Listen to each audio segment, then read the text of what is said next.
Buenos días, tarde o noche muchachos, espero se encuentren muy bien este día. El día de hoy vamos a ver las fases de la materia. Como ya se sabe, la materia se puede encontrar en tres fases, que son sólida, líquida o gaseosa.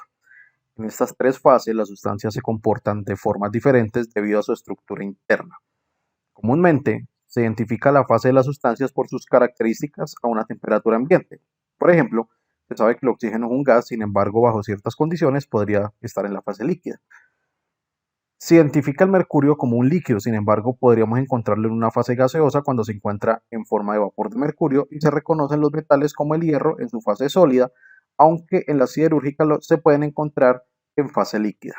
Las fases en la cual se encuentran las sustancias dependen de varios factores, entre ellos están la estructura interna, la temperatura y la presión.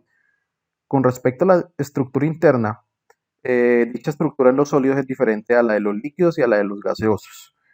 La temperatura, un aumento o disminución de la temperatura puede conducir a un cambio de fase y la presión, un aumento de presión puede producir un cambio de fase aunque no se modifique la temperatura.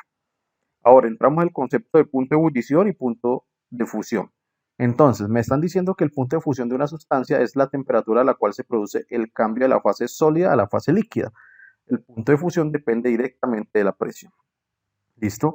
Entonces me están diciendo acá que, por ejemplo, el punto de fusión del agua es 0 grados Celsius, lo cual significa que cuando un bloque de hielo que se encuentra a una temperatura de 0 grados, o sea, está congelado, se le suministra calor, su temperatura no aumenta hasta tanto todo el bloque cambia de la fase sólida a la fase líquida. Es decir, que hasta que no se derrita el hielo, el bloque no cambia de temperatura. Ahora, punto de ebullición. El punto de ebullición de una sustancia es la temperatura a la cual se produce el cambio de la fase líquida a la fase gaseosa. El punto de ebullición depende de la presión. Por ejemplo, el punto de ebullición del mercurio es de 358 grados Celsius, lo cual significa que cuando a una cantidad de mercurio que se encuentra a una temperatura de 358 grados Celsius se le suministra calor, su temperatura no aumenta hasta tanto todo el metal cambie de la fase líquida a la fase gaseosa, es decir, a vapor de mercurio. Ahora, los resultados anteriores muestran que durante el tiempo en el cual una sustancia cambia de fase, la temperatura de la sustancia no aumenta aun cuando se le suministre calor. Por ejemplo, si se toma una cierta cantidad de hielo, se introduce en un recipiente y se somete a calor, mientras haya hielo en el recipiente, la temperatura es de 0 grados, valor que corresponde al punto de fusión del agua, como se puede ver aquí en la figura. La energía necesaria para que una sustancia cambie de estado se puede determinar con las siguientes expresiones. Cantidad de calor es igual a la masa de la sustancia considerada y L es una propiedad característica de cada sustancia denominado calor latente. ¿Listo? Que en el sistema internacional es Joule sobre kilogramo. Ahora, definición de calor latente. El calor latente, vaporización, de una sustancia es el valor que se debe suministrar por unidad de masa para que dicha sustancia cambie de la fase líquida a la fase gaseosa. En la siguiente tabla se presentan los puntos de fusión y de ebullición a una atmósfera de presión y los valores latentes de fusión y de vaporización de algunas sustancias. ¿Listo? Entonces aquí tenemos los puntos de fusión, los puntos de cambios de fases de la fase sólida a la líquida. Tengo el punto de ebullición, ¿cierto? El punto del cambio de la fase líquida a la fase gaseosa, el calor latente de fusión y el calor latente de vaporización. O sea, estos dos están relacionados y este con este están relacionados. ¿Listo? Ahora, muchachos, cambios de fase. Los cambios de fase de la sustancia se conocen con nombres característicos. Vaporización es el paso de la fase líquida a la fase gaseosa. Se puede producir de dos maneras. La vaporización, que tiene lugar a cualquier temperatura, como sucede con la ropa seca, y la ebullición, en la cual se observa la producción de burbujas dentro del líquido y tiene lugar a una temperatura característica para cada sustancia. Aparte de eso, también tenemos la liquefacción, que se produce cuando una sustancia cambia de la fase gaseosa a la fase líquida.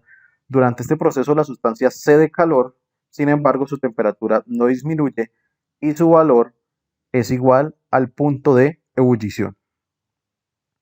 Ahora, es importante aclarar que en ocasiones este cambio de fase sucede a temperaturas diferentes al punto de ebullición, como ocurre cuando se empañan los vidrios en días fríos, caso en el cual nos referimos a la condensación. Ahora, otro proceso es la solidificación. Se produce cuando una sustancia cambia de la fase líquida a la fase sólida. Durante este proceso la sustancia cede calor, sin embargo la temperatura no disminuye y su valor es igual al punto de fusión. Ahora tenemos el esquema. Tenemos de sólido a vapor, se llama sublimación, de vapor a sólido se llama sublimación inversa. Si tenemos de sólido a líquido se llama fusión, si tenemos de líquido a sólido se llama solidificación, si tenemos de líquido a vapor se llama vaporización, si tenemos de vapor a líquido se llama liquefacción. ¿Listo? Este es el diagrama de los procesos de los cambios de fase. Ahora, vamos a continuar con un ejemplo, muchachos, listo, para ver cómo ocurren los cambios de fase y cómo se puede medir la cantidad de calor total necesaria para hacer cada cambio de fase y el calor total suministrado en el cambio de fase total. ¿Listo, muchachos? Entonces vamos.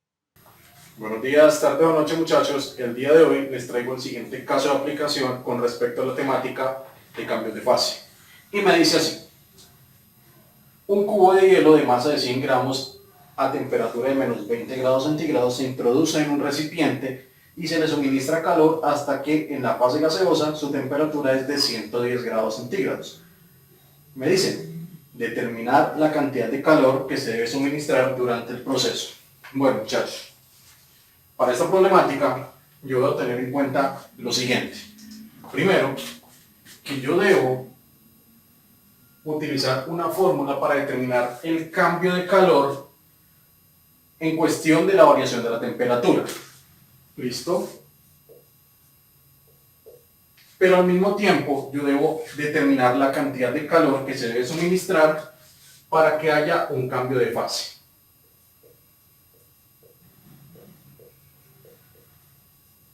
¿Listo? Entonces, para eso me están dando el calor específico del hielo, me están dando el calor específico del agua en su estado líquido y me están dando el calor específico del vapor de agua también. Pero al mismo tiempo me dan el calor latente del punto de fusión del agua y el calor latente del punto de vaporización del agua. En un diagrama, algo sencillo, ¿cierto? Me dicen lo siguiente: yo necesito saber qué cantidad de calor yo debo suministrar para que haya una variación de la temperatura de menos 20 grados a 0 grados. Pero al mismo tiempo también necesito saber la cantidad de calor para que pase de sólido a líquido. Lo que se llamaría cambio de fase. ¿Listo? Al mismo tiempo también necesito saber la cantidad de calor que yo debo suministrar para que pase de 0 grados a 100 grados. Y también necesito saber la cantidad de calor para que pase de líquido a gas, para que ocurra otro cambio de fase. Y posteriormente necesito saber la cantidad de calor que se debe suministrar para que pase de 100 a 110 grados. Y en este sí no debe terminar cambio de fase. ¿Listo? Entonces para ello voy a empezar con la primera. Voy a utilizar la primera. Me están diciendo que son 100 gramos la masa de este cubo de hielo. O sea que me va a quedar cantidad de calor va a ser igual a 100 gramos por el calor específico del hielo, que va a ser 0,53 me dicen calorías, ¿cierto? Sobre grado centígrado por la variación de la temperatura, que sería final menos inicial, ¿cierto? Que en este caso entonces sería ¿cuánto? 20 grados. Me quedaría entonces por 20 grados centígrados.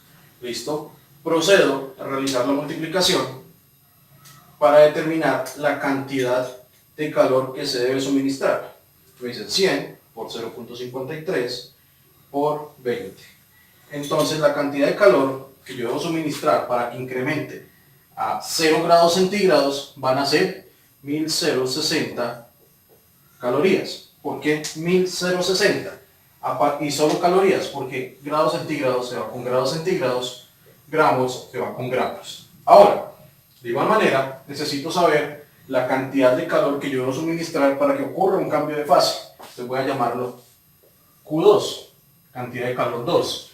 Van a ser la misma masa, 100 gramos, ¿cierto? Por el calor latente de fusión del agua, ¿listo? En su estado líquido, que en este caso van a ser 80 calorías sobre gramo, ¿listo? Ahora, me va a quedar lo siguiente. Gramo se va con gramo, esto me van a quedar 8000 calorías. Ya calculé todo, cantidad de calor necesario para que incremente la temperatura, cantidad de calor necesario para que exista un cambio de fase. Voy de líquido a gas. ¿Listo? Ahora, aplico la primera nuevamente. Vamos a llamarlo cantidad de calor 3. Lo mismo, 100 gramos de agua por el calor específico del agua en su estado líquido es 1 caloría sobre gramo por grado centígrado por la variación que hay aquí final menos inicial son 100 grados centígrados, ¿cierto? Entonces, procedo, comienzo a cancelar gramos con gramos, grados centígrados con grados centígrados. Entonces me va a quedar 100 por 1. Van a quedar entonces, que van a ser 10.000, colocamos uno más junto, van a ser 10.000 calorías. Ahora necesito saber qué cantidad de calor es necesaria para que ocurra el cambio de fase. Entonces van a ser calor 4, va a ser igual a la masa, que son 100 gramos, por el calor latente del vapor de agua, que van a ser 540 calorías por gramo. Entonces, hagámoslo con otro color. Listo. Me va a quedar gramos, se va con gramos. Y me quedaría entonces 540 por 100. Me van a quedar 54.000 calorías. Finalmente, necesito calcular la cantidad de calor que debo suministrar para que haya otra variación de la temperatura. Entonces, voy a llamarla cantidad de calor 5. ¿Listo? Ahora, voy a utilizar el calor específico del vapor de agua. Entonces, son los mismos 100 gramos. Se considera que no hay pérdida, ¿no? En este sistema perfecto. Entonces, son 100 gramos por calor específico del vapor de agua son 0,48 calorías sobre gramo por grado centígrado por la variación que sería 110 menos 100, serían 10 grados centígrados. ¿Listo? Donde esto me va a quedar de la siguiente forma. Gramo se va con gramos, grado se va con grados, me queda 100 por 0,48 por 10, van a quedar, que van a ser, cantidad de calor 5, son 480 calorías. Entonces, finalmente, para determinar la cantidad de calor total, o la Q total,